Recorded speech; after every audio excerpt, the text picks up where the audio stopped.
Baik, shalom semuanya. Di sini kami akan menjelaskan tentang dasar-dasar manajemen, pengertian manajemen, tujuan manajemen, unsur-unsur manajemen, serta fungsi-fungsi manajemen dan ciri-ciri manajemen serta perannya dalam kehidupan sehari-hari. Nah, manajemen berasal dari kata to manage, yang berarti mengatur.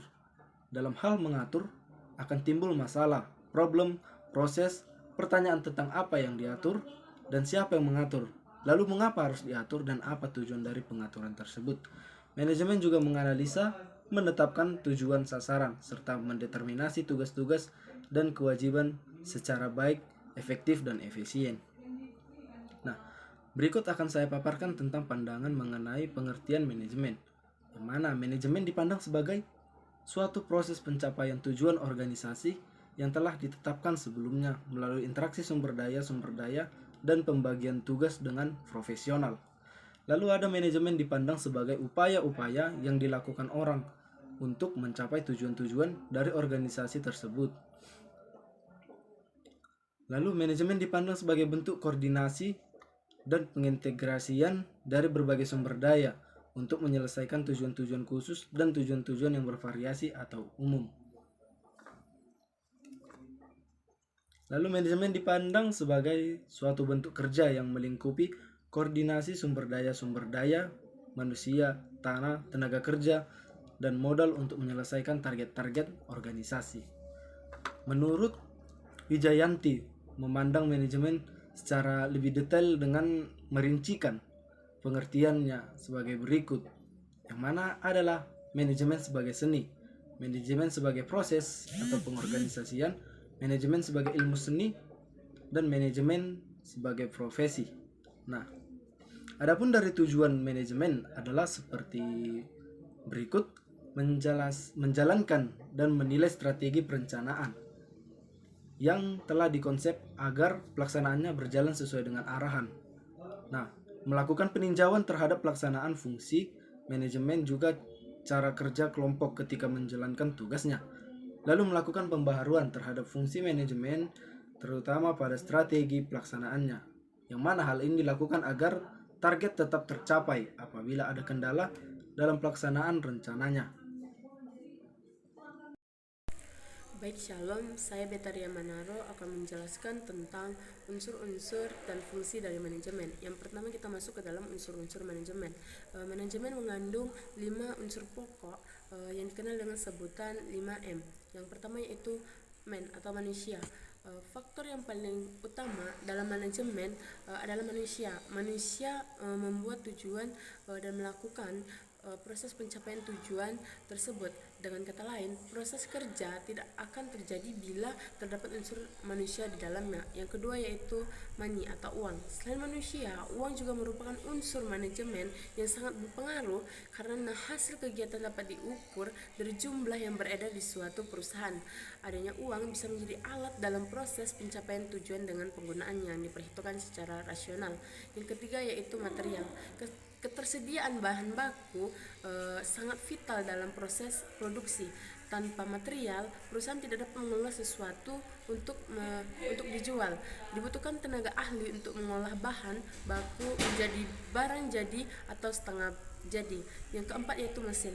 Mesin sangat dibutuhkan manusia untuk melakukan pekerjaan yang sulit menjadi lebih mudah dan cepat. Penggunaan mesin akan meningkatkan hasil dan keuntungan serta membuat proses kerja menjadi lebih efektif.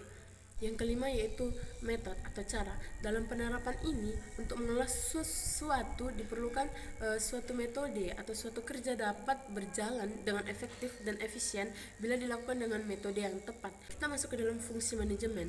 Fungsi manajemen menurut Henry Fayol dan J.R. Terry menyebutkan terdapat 4 fungsi manajemen, yaitu yang pertama perencanaan. Fungsi manajemen sebagai planning atau perencanaan merupakan fungsi utama dari sebuah manajemen dalam organisasi bisnis.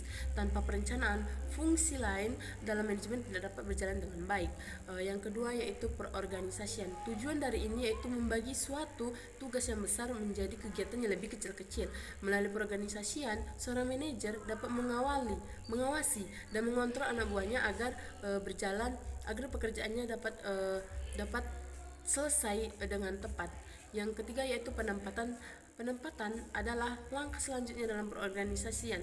Pada fungsi ini, seorang manajer harus mengetahui minat dan kemampuan seseorang untuk melakukan suatu pekerjaan agar dapat bekerja secara maksimal. Seorang manajer harus menempatkan seseorang pada posisi terbaik yang sesuai dengan kemampuannya. Yang keempat yaitu pengarahan. Pengarahan adalah suatu usaha agar setiap anggota kelompok dapat bekerja untuk mencapai sasaran sesuai tujuan perusahaan. Anggota kelompok dapat bekerja untuk mencapai sasaran sesuai tujuan perusahaan. Fungsi pengarahan adalah suatu untuk menciptakan lingkungan kerja dinamis dan sehat sehingga meningkatkan efisien dan efektif dalam kerjaan. Pengawasan atau controlling harus dikerjakan agar pekerjaan dapat berjalan sesuai dengan visi dan misi dan peraturan perusahaan. Pada proses ini kinerja dinilai apakah sesuai dengan planning. Pada tahap ini manajemen mengevaluasi keberhasilan dan efektivitas kinerja, melakukan klarifikasi dan koreksi, dan juga memberikan alternatif solusi masalah yang terjadi selama proses berlangsung. Baik, materi selanjutnya akan dijelaskan oleh teman saya yaitu Filia Hutahurap. Pertama adalah routing. Manajer harus bisa menetapkan atau bisa mencari cara jalur untuk bisa mengetahui letak di mana sesuatu yang sering terjadi atau kesalahan dalam suatu perusahaan. Yang kedua, seluding. Seluding ini merupakan suatu yang dimana manajer harus menetapkan dengan tegas. Selanjutnya, ciri-ciri manajemen. Yang pertama, manajemen digunakan terhadap usaha-usaha kelompok, bukan usaha individu atau perseorangan tertentu.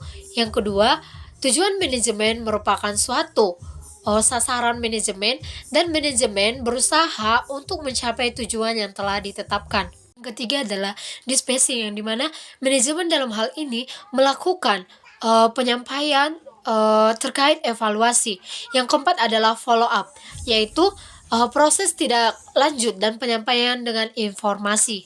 Yang ketiga, dalam mencapai tujuan terdapat penyatuan pikiran, perasaan, kemampuan, tenaga, bahan, alat, dan ruangan. Yang keempat, manajemen ialah suatu hal yang dapat dipelajari.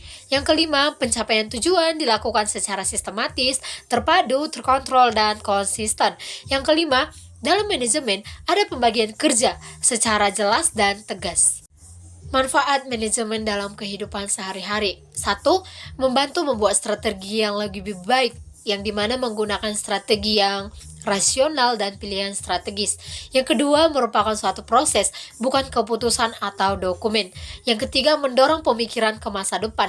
Sebab dalam mempelajari manajemen, kita dapat mempelajari bagaimana cara menganalisis rencana. Yang keempat, mendorong sikap positif dalam perubahan dalam tindakan diri kita sendiri. Baiklah, akhir dari video kami mohon maaf jika ada kekurangan. Sekian dan terima kasih. Shalom.